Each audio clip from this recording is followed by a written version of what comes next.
This is, of course, most unfortunate. It's tragic. Is that the government's plan to punish the victims? You want to highlight the negative stuff, even when there's no evidence. The government banned Twitter. Can you explain that move? Nigeria, as I said, operates a democratic system of government. Nigeria has been making headlines for all the wrong reasons lately. Kidnappings and violence are on the rise in large areas of the country amid talk of a spiraling security crisis. And as citizens cope with unemployment and inflation, President Buhari is getting attention for blocking Twitter and for an apparent violent crackdown on protesters who call for an end to police violence. My guest this week from Berlin is Nigerian Ambassador Yusuf Tugar. How does he explain the track record of this government as he tries to attract badly needed investment to Africa's largest economy?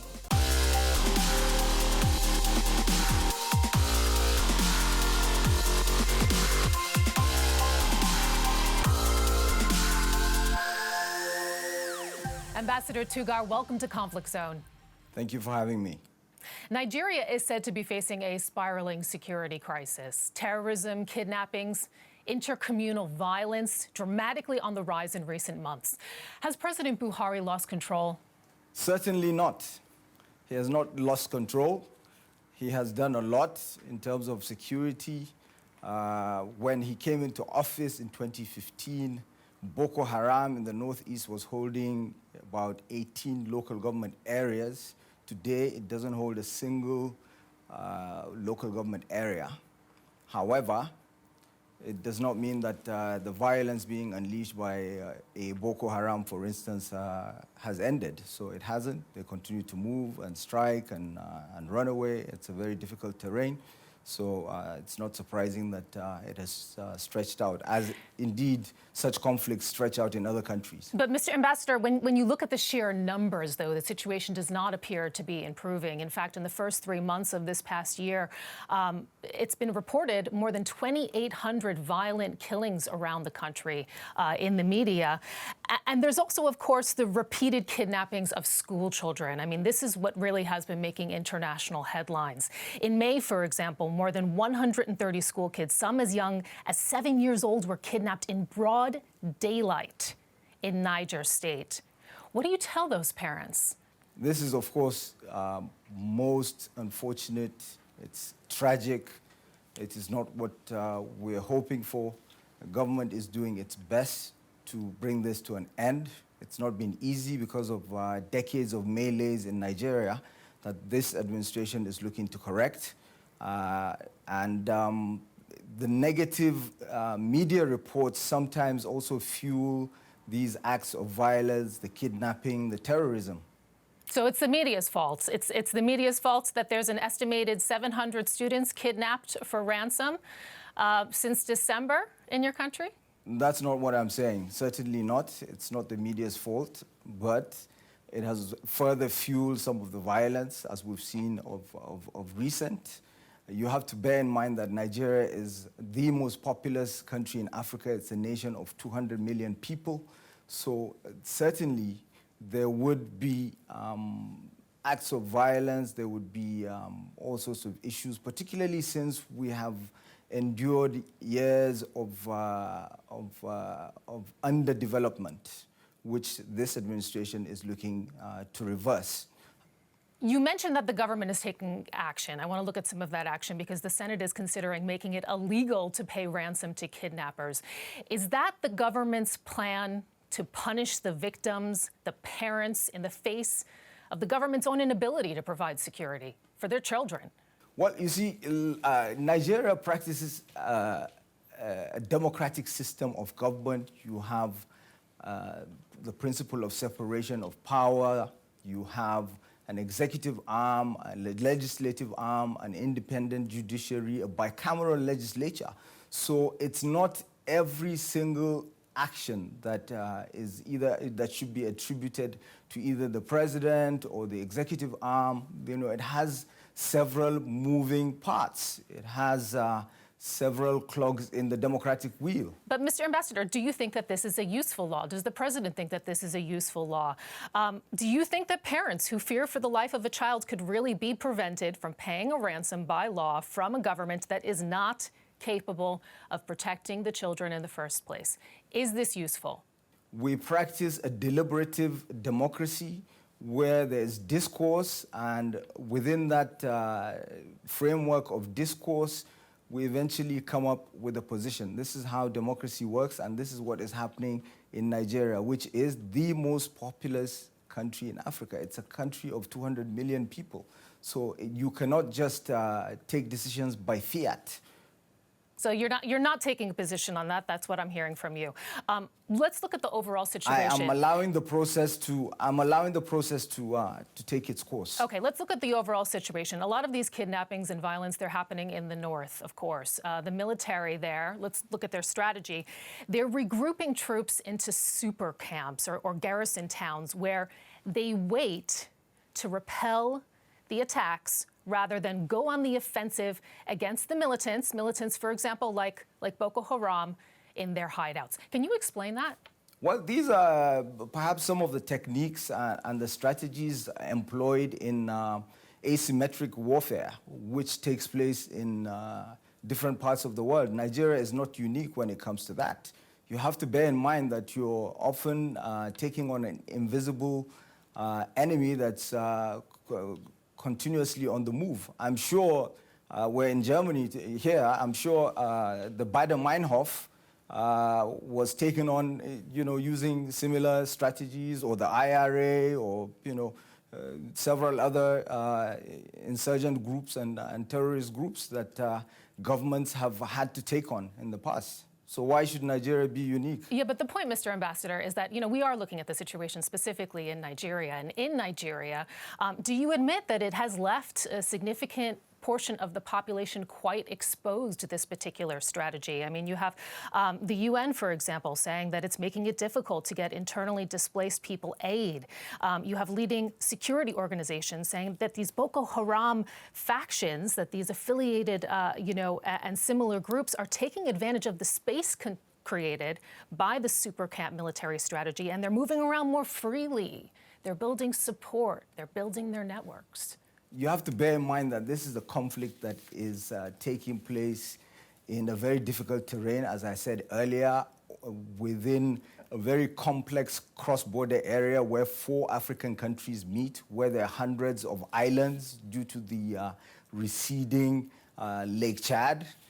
So, it's not that straightforward. You can also, if you want, focus on the return of individuals that have been living in internally displaced camps to towns and villages. That is equally happening. So it's, while some might be moving to internally displaced camps, others are moving back home. So it's a very complex thing, and it's very dynamic, and it's forever changing. The state of your military's capacity is also in question. The Senate has confirmed that massive recruitment, procurement of equipment is needed for the security forces. Resources are said to be stretched thin.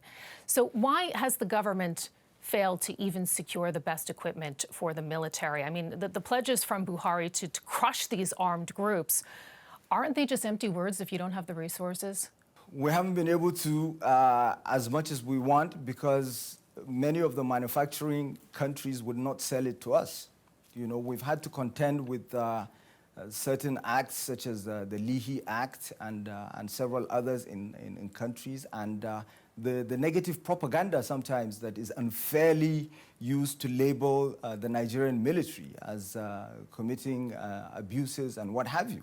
And that is highlighted instead of the positive acts that should be associated with them.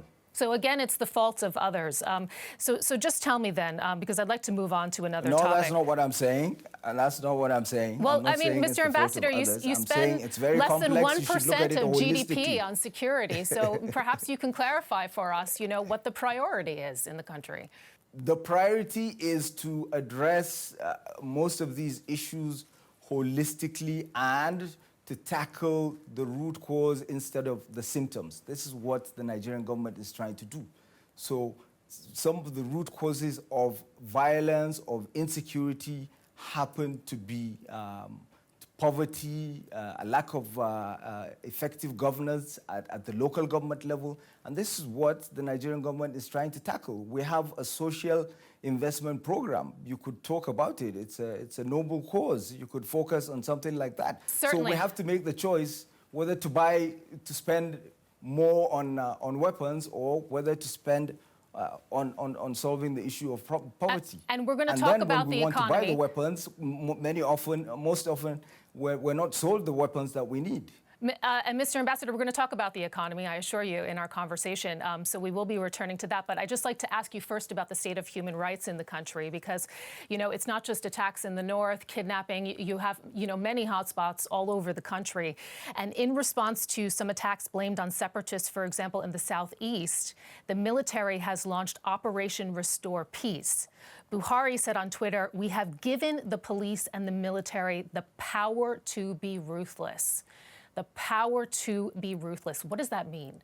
It just means what every country, every government believes, that we're living in a world that is primarily defined by nation states, sovereign nation states. And the sovereign nation states are meant to have the monopoly of violence so that non-state actors will not unravel such countries and unleash mayhem and death and murder and massacre in such territories. This is what every country does. But I think the concern among many is that there are these previously documented evidences of mass extrajudicial killings by securities in this region in particular. So the question is, when Buhari says ruthless, is that what he means? Extrajudicial killings? It's happened before. That's certainly not what he means, because he has used the same phrase with regards to the violence by bandits and by terrorist activities in northeastern Nigeria, in northwestern Nigeria. It applies to the whole country. Wherever you have non-state actors, you see, there's no state. If a country, groups or individuals or powers that do not subject themselves to the jurisdiction of a nation state are allowed to dictate the course of political life in any country, that country ceases to exist. But that's not what we're talking about, Mr. Ambassador. We're talking about the approach of the military in terms of, you know, handling the secessionist movement and these particular groups that you are targeting. Amnesty says you have a reckless and a trigger-happy approach to crowd control.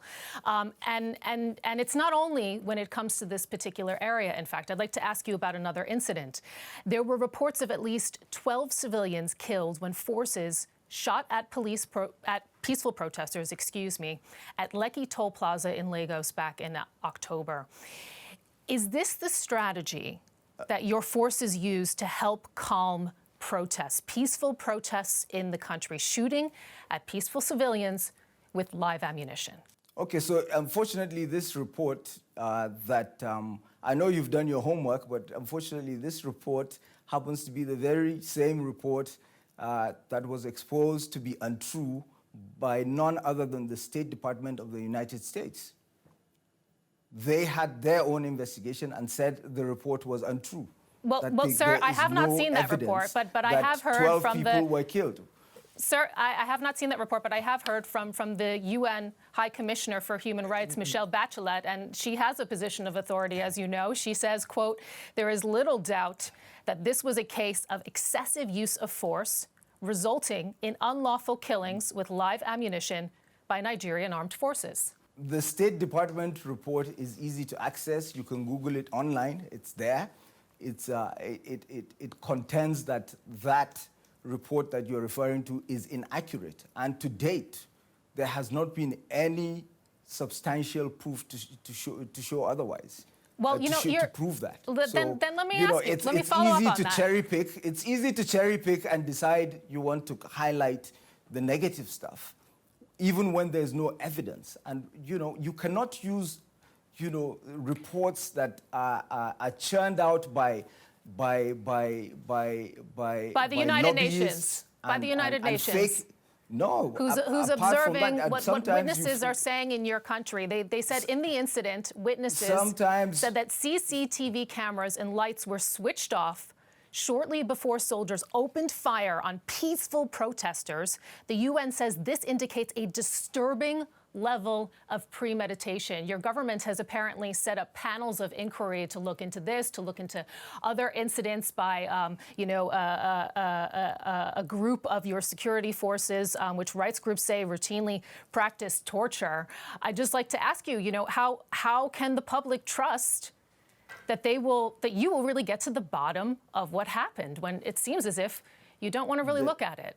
The Nigerian public, the overwhelming majority of the Nigerian public trusts that the Nigerian government will get to the bottom of it, as it always does. But sadly, due to lobbyists, due to fake NGOs, due to fake websites, due to the echo chambers created on social media where knee-jerk reactions follow such incidents, the substantial segment or section of the Western media and certain countries get the wrong information. Mr. Ambassador, and they subsist on it. Mr. Sadly. Ambassador, I think we can both agree, though, that there were protesters who were there, and what they were there for was to protest against police brutality, especially from the elite unit called SARS, which rights groups I think we can say both agree routinely that the practiced response, extortion, the initial response, torture, ill treatment, extrajudicial killings. Let me ask you, why were there no charges brought against members of this unit earlier? These abuses are well documented. The unit itself was disbanded. The unit itself was disbanded. But the evidence of torture predated as the I said, disbandment you cannot for cherry years. pick. You can't cherry pick what to highlight. Sorry, excuse me. You can't cherry pick what to highlight when it comes to Nigeria. You were not in Nigeria, or perhaps you were not aware that when this very same unit, SARS, was created in response to armed robberies in Lagos in the 90s, that this course of action was celebrated. So now it's outlived its use. And when there were protests and complaints and petitions, President Muhammadu Buhari disbanded it. He brought it to an end. He disbanded it, but then he created a unit, SWAT, in the same breath to replace it. So the question is, if you haven't brought charges in the past, who can really trust that this new unit will be any different? And as you know, that is a question that a lot of people in your country, in fact, are asking. But because there are still judicial panels of inquiry that are taking place, looking into these allegations of abuse. We're not saying we have a perfect police force, just as is the case in most countries, or in every country, I should say. You would have bad eggs that would do things that are not sanctioned by the government, but it does not mean that the only course of action is to highlight the negative and highlight Mr. Ambassador, would create it remains this narrative to be seen that Nigeria operates a democratic system of government, like I said. So let's talk about democracy. We uphold the rule of law, we uphold... So let's talk about democracy let's talk then. About it. Earlier this month, the government banned Twitter. Can you explain that move? I can explain it because the simple explanation is that Nigeria, as I said, operates a democratic system of government. We've had 6 successive elections every 4 years since 1999. One of the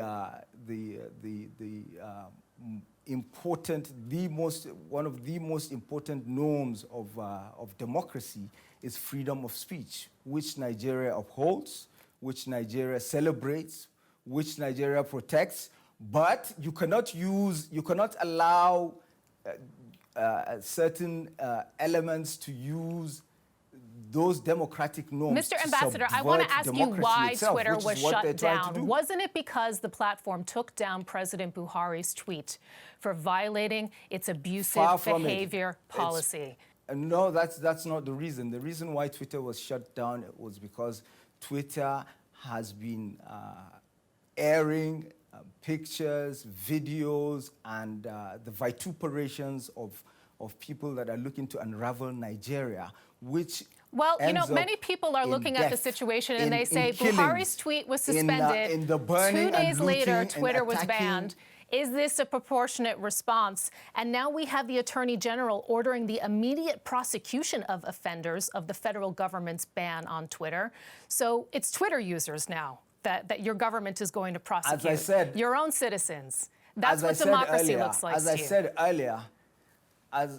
said earlier, sadly, regrettably, this cherry-picking approach creates the wrong narrative. If you go back to 2019, you will see that President Muhammadu Buhari has been consistent about the adverse effect of social media when it chooses not to be responsible, their real life, their real world. But the question is deaths, whether banning it murder, was a proportionate response, Mr. Ambassador. And right now, Nigeria is joining the ranks of China, North Korea, Iran on issuing a ban on Twitter. Do you feel comfortable in that company? Can I just make the point I was trying to make? If you go back to 2019, President Muhammadu Buhari addressed the world at the United Nations General Assembly. He spoke about the Christchurch attacks and the negative effect of live streaming of such violent acts and encouraging terrorist groups and violent groups to have that space within social media, which spurs others on into acts of violence. This is no less different than that. So, but Buhari has been consistent when it comes to that. But you're forgetting what he said in 2019 and just looking at his reaction towards the social media. A week after a very prominent politician was killed in southeastern Nigeria, a few days after the IPOB had burnt the Electoral Commission's offices in the same region. Mr. Ambassador, the reaction to that move, let's look at the international reaction, please. Let's look at the international reaction because Canada, the EU, the UK, the US, they have all condemned this Twitter ban. I mean, the US says it has no place in a democracy. Don't you need foreign investments to help build your economy? We need foreign investments. We also need for those countries to be mindful of the fact that IPOB and such groups have been engaging lobby firms like Mercury Public Affairs, for instance, that it's paying $85,000 a day to churn out such negative stuff, to go on a full court press on US senators and prominent people, prominent politicians, so that they would create this negative narrative about Nigeria, and which is far from the truth. And those who are on ground know that. And for instance, the British High Commissioner in Nigeria is aware of that because now she's on the receiving end. She's being threatened by the same IPOB, by Nnamdi Kanu, the leader of IPOB. Mr. Ambassador, I'd like to ask you because, I mean, what is clear is that the economic situation in the country is not good. Unemployment has more than quadrupled since Buhari took office. More than half of young people can't find jobs. I mean, that's more than half of your population that is under the age of 24. And furthermore, nearly half of adults say that they plan to move to another country within the next 5 years. Half of adults want to leave the country within the next 5 years. With whom do you plan on building the future of your country? With Nigerians, as we've always done. We have an economic downturn, just like other countries in the world. It's important to remember that we're living through a global pandemic. Nigeria, unfortunately, has depended overwhelmingly on foreign exchange coming from crude oil sales. This current government is looking to diversify Nigeria's economy. Do you risk a lost generation? We have an economics... With figures like this, do you risk a lost generation? No, we don't, which is why we've put our heads down and we're diversifying Nigeria's economy. If you look at the plans that we have in place, the national economic plans that we have in place that are diversifying. Look at what is happening. Look at the rice revolution going on in Nigeria. Look at the fertilizer blending that is going on in Nigeria. Look, as I said earlier, at the social investment program. Look at the second Niger bridge. Look at the rail projects. Look at the gas pipeline projects. Look at what Siemens is doing with regards to electricity. These are the things that you should be looking at. Look at also the media and entertainment sector. Nigeria is one of the fastest growing when it comes to that. These are the sort of things you should be concentrating on. Information and digital technology. Ambassador Tugar, we have to leave it there. Thank you so much for joining us on Conflict Zone. Been a pleasure. Thank you for having me.